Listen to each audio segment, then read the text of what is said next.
My parents clapped when my twin sister's name was called at graduation.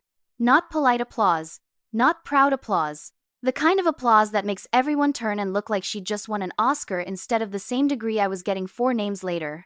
They didn't clap for me. Not once. But they had no idea what the dean was about to say. We walked across the same stage that day, wearing the same blue honor cords, the same forced smiles for the photographer. But behind my smile, there was something colder. Sharper. A truth that had lived inside me since childhood, like a bruise that never healed. My parents had paid every cent of Hannah's tuition. Her books, her housing, her meal plans. I worked nights just to keep up with mine. And when I asked why once, just once, my mother didn't even hesitate. She deserved it, she said. But you didn't. I never forgot those words. And I never forgot how easily she said them, like they were facts carved in stone. So when we sat in that auditorium on graduation day, and she smiled from the front row like a proud parent, she had no idea what was coming. No idea that the announcer's speech was about to burn through her version of the story. No idea that the crowd would look straight at her with recognition and judgment. Everything that happened that day wasn't luck. It came from years of silence, years of watching them celebrate Hannah while treating me like an afterthought. My name is Camila Moore, 22 years old. An accounting major who learned early that the numbers don't lie even when the people you love do. We were twins, born 4 minutes apart. 4 minutes. Yet somehow, those minutes had turned into miles. From the outside, we looked perfect. Matching Christmas sweaters in family photos. Hannah always at the center, my parents flanking her like golden bookends. A 2-story house with white shutters and a porch swing that only she ever used. But if you looked closely, you'd see it. The way my mother's hand rested on Hannah's shoulder in every picture but floated awkwardly near mine. The way my father's eyes softened when Hannah spoke but went flat when I did. When I scraped my knee as a kid, Mom pressed a napkin into my hand and said, "You're strong, Camila. You'll be fine." When Hannah sneezed too hard, she got tucked into blankets with soup and forehead kisses. On our 12th birthday, Hannah got a brand new bike with pink streamers. I got her old one, spray-painted silver, to make it feel new. That was our childhood in miniature. By high school, Hannah was the sun in our household. I was something like gravity useful, invisible, expected to hold everything together. I studied quietly, worked a part-time cafe job, saved every dollar. Hannah spent her weekends at the mall, holding up dresses she knew I couldn't afford, smiling like it wasn't cruel. I told myself it didn't matter. Told myself self-sufficiency was a kind of pride. Then senior year happened. We applied to the same college, same major, accounting. When both acceptance letters arrived, we actually hugged in the kitchen. For a moment, I let myself believe that maybe we could walk the same path. Then I overheard them talking that night. I wasn't trying to eavesdrop. I was walking down the stairs when I heard my mother's voice drift from the kitchen. "We'll pay Hannah's tuition in full. Camila's clever. She'll figure something out." My father agreed instantly. "She always does. That girl's built for struggle. Built for struggle. Not built for love. Not built for investment. Built to carry her own weight and someone else's too." I stood there gripping the railing until my fingers went numb. I didn't confront them. I didn't cry. I didn't argue. I just packed my bags that August and left quietly, promising myself one thing. I would never ask them for money again. College split our lives in two. Hannah, campus dorm with fairy lights, my mother's credit card for textbooks, meal plan paid in full. Me, off-campus room where the pipes groaned at 3 a.m. Double shifts at the campus library, instant ramen most nights. She'd see me on campus sometimes and say, "You look tired, Cam. Maybe manage your time better." I'd smile back. She didn't know that exhaustion was what kept me alive. That every hour I worked was building something she'd never understand. The breaking point came during Thanksgiving break, junior year. I came home for the first time in months, hoping maybe things would feel different. Instead, I walked into a dinner party. My parents had invited 20 people to celebrate Hannah's new internship, unpaid, but at a prestigious firm. The dining room glowed with candles. Catered food lined the table. Wine glasses clinked like tiny bells. My father stood and raised his glass. "To Hannah," he said, voice warm. "The pride of our family." Everyone applauded. Hannah beamed, cheeks flushed with wine and attention. I sat at the far end of the table, Picking at cold pasta. Invisible. No one asked about my semester. No one asked if I was staying for the weekend. No one asked anything. I'd worked 50-hour weeks that semester just to stay enrolled. Hannah had taken an unpaid internship funded by their money, and they were throwing her a party. I left the next morning without saying goodbye.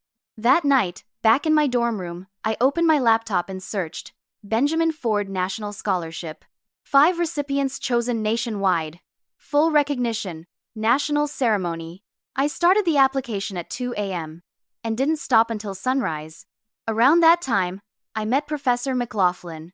He taught International Financial Reporting Standards, a course so dry half the class dropped it by week 4. But I stayed. Not because I liked it, but because quitting wasn't something I knew how to do. One afternoon, he stopped me after class. "You understand this better than most graduate students," he said. "Where did you study before?" "Nowhere special," I told him. "I just read a lot." He smiled, genuine, warm. "That's rare. I'm looking for a paid assistant. Interested?" I almost cried. Instead, I nodded. For the first time in my life, someone saw me without Hannah's shadow swallowing me up. He eventually nominated me for the Benjamin Ford Scholarship. I spent months preparing the application in silence, writing essays late at night, editing resumes between shifts, begging the library printer to cooperate one more time. When the results came 3 months later, I didn't scream, I didn't dance, I didn't cry. I just sat on my dorm bed, whispering the words, "Congratulations. You are one of 5 national recipients."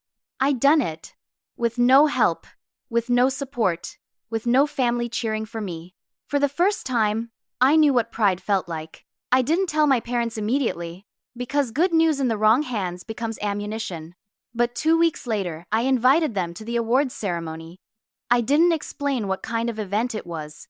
I let them assume it was small, insignificant, something they could half attend while scrolling their phones.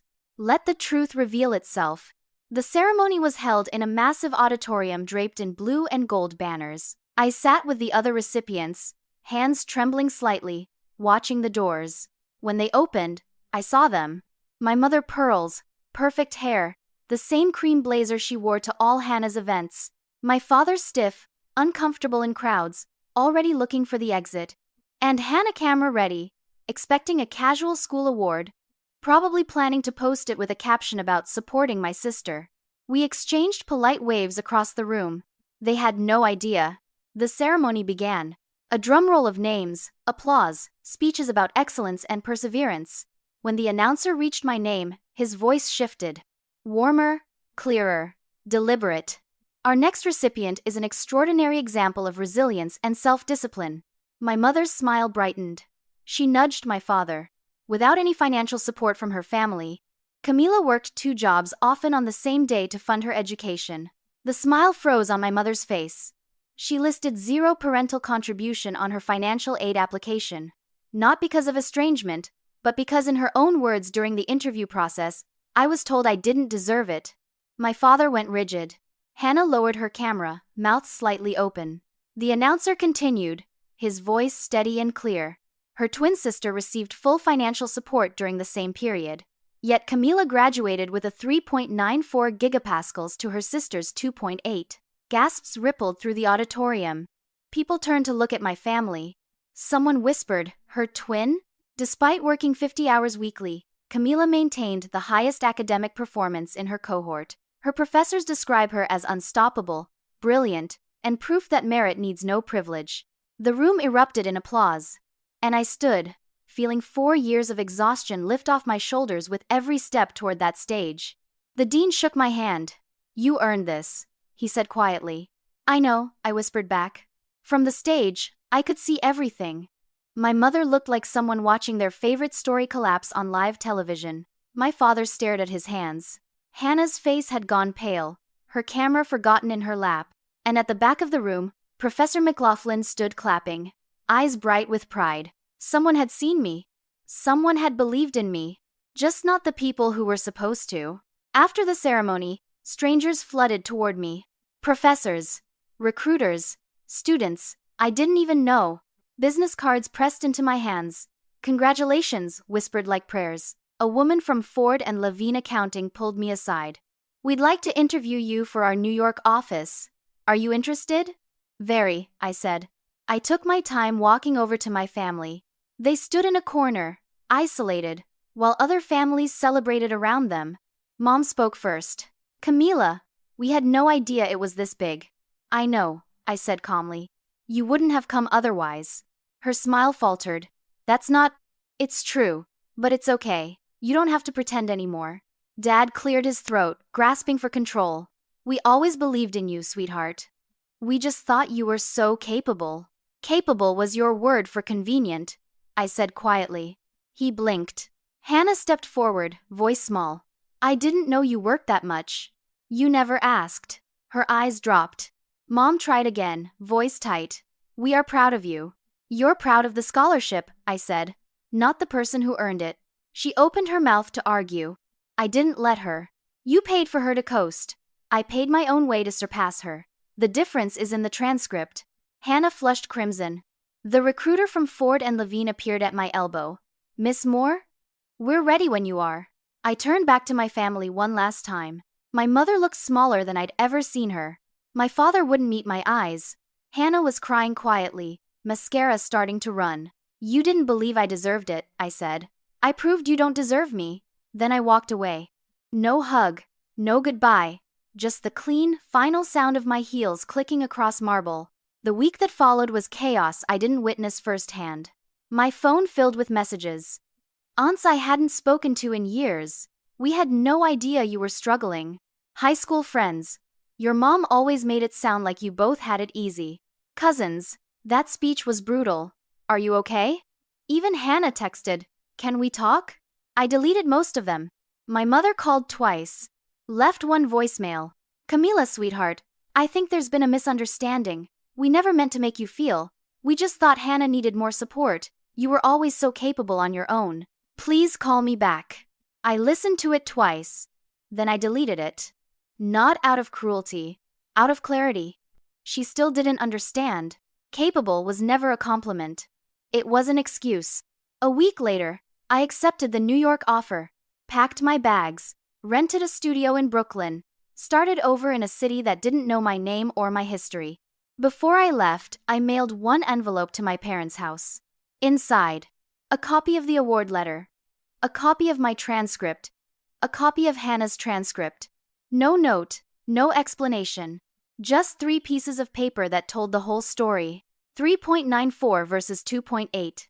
Investment versus result. Their choice versus reality. I imagine my mother opening that envelope, reading the numbers, finally understanding what she'd done. Or maybe not. Maybe she's still telling herself some version of the story where she was right. Where Hannah needed it more. Where I was always going to be fine. It doesn't matter anymore. The math speaks for itself. And I'm done translating.